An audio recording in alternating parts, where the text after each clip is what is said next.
We've just beaten Leeds United at Old Trafford by 6-2, which means we're up to third in the Premier League table.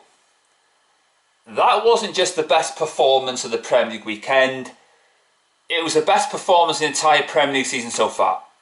That's how good it was. Liquid football, champagne football, it was superb from the get-go. McTominay was absolutely outstanding. He's been Mr. Consistent this season. The only player you can trust with your life in this Man United squad. But he shouldn't have played, they said. He shouldn't have been dropped for Paul Pogba, they said. And Pogba didn't come on, by the way, just to let you know there, to you Pogba lovers. For me, he shouldn't have been on the bench. He should have been in the stands instead. Don't know why he still plays for Man United. Disgraceful. But then all he is a doormat, isn't he? Unbelievable. Don't hate, appreciate the McTominator, right? And if you want to be a fan of his, I'm afraid the fan club is closed shut. There is no room at the inn to coin a Christmas phrase. There's no vacancies either. And I don't want to see any of the top reds celebrate McTominay scoring those 2 goals, because you're a hypocrite. I never celebrate when Wamba Krapa scores, Maguire, because I hate them. But I'm consistent with that, because I do not flip-flop like some. Because I believe in my convictions and I watch more football than everybody else put together in the Man United community. So there is that. I thought Leeds United, they played into our hands. They thought they can go toe-to-toe with Manchester United Football Club. But you were wrong, weren't you? It's just terrible football from them. Wolves, when they come up from the Championship, they finished 7th in 2 consecutive seasons.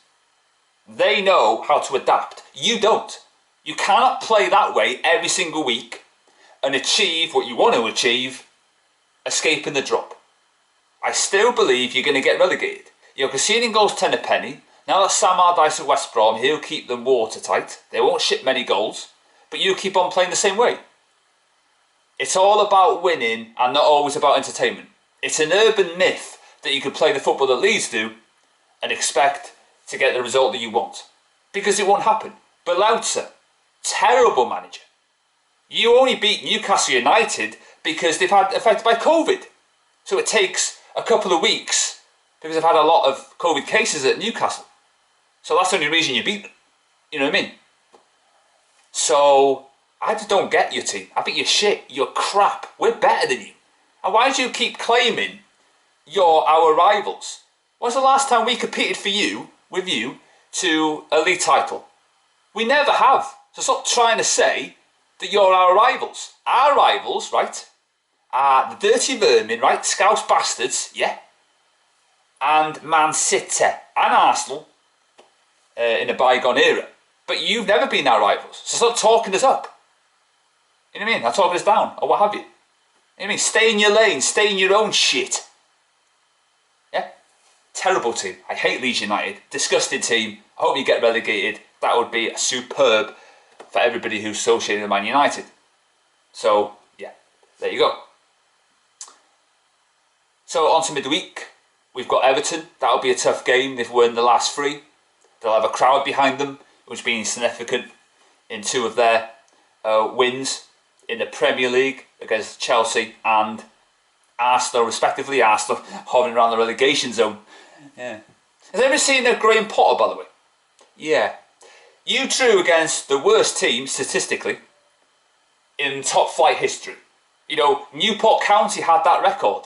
And I bet they're going, blimey, I never thought that another team would take our mantle. So they must be proud as punch tonight, that they haven't got that record on their CV. You drew with bloody Sheffield United. Graham Potter, one of the worst managers ever. He's a terrible manager. But yeah, I don't hear anything on radio stations going, Potter's a disgrace, he needs to go. I don't get it. But it really boils my blood. He's a terrible manager, and I hope you get relegated. Small club. You should never got rid of Chris Hughton. That was a mistake, and it's coming to bite you on the backside. And I, for one, am so happy with that. Because I heard he's not a good manager, so there you go. And like the West Brom fans, the boing boing bar guys, they wanted, some of them wanted Bilic out to bring Allardyce in. But didn't they moan about Tony Pulis and his football? Wanted rid of him. Who did they get in? Was it Alan Pardew? He got the sack. Who'd you bring in? Darren Moore? What happened? Oh, you got relegated, didn't you? Yeah. Careful what you wish for. Just like these Arsenal fans who slag off Wenger. Be careful what you wish for. Because getting rid of Wenger has finished you. Gary Neville was right. Without Wenger, you're nothing. So, yeah, there you go. So, thanks for watching, and I'll see you after the cup tie against Everton in midweek.